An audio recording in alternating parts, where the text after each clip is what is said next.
Let's get some price picks in today, guys. Pretty decent day last night. This slip went 3-2, and the perfect pairing here on Garland and Allen did hit. As I said, if Garland's going to go under that 2.5 assists, it's more likely that Allen also goes under his points. And if we go and check the first quarter game log for Garland last night, he got 9 points. I said if he's getting more points, it's less likely he's also assisting as much.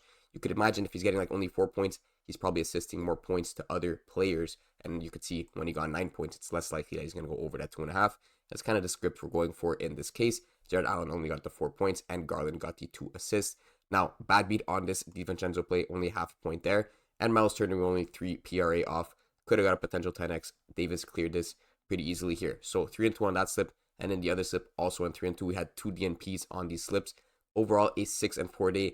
Again, we're getting these 60% hit rates over and over. And it's very good to get 60% hit rates. But it's more about in the long run when you're getting 60% hit rates over like hundreds and hundreds of slips.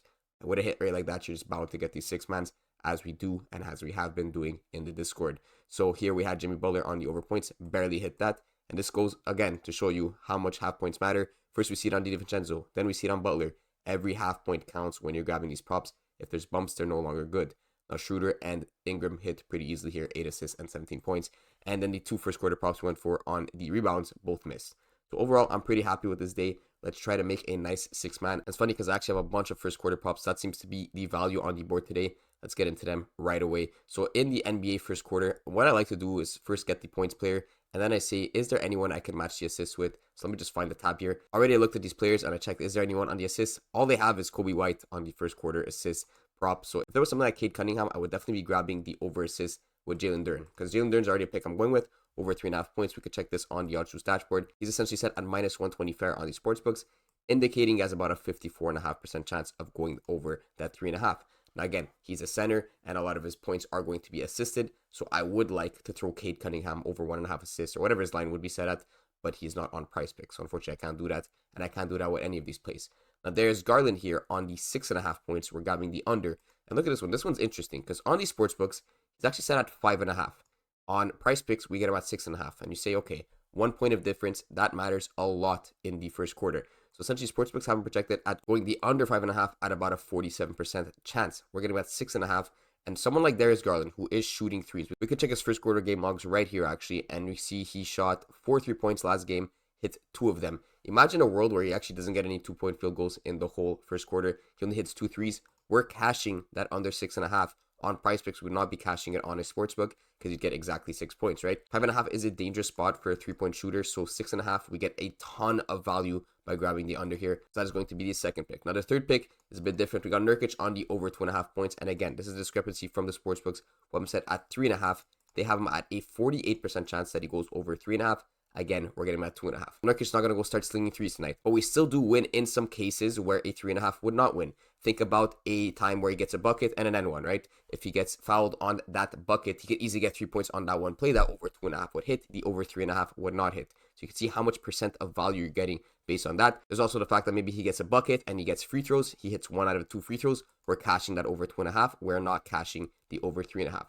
Definitely a great play on Nurkic over 2.5 points, capturing a ton of value there.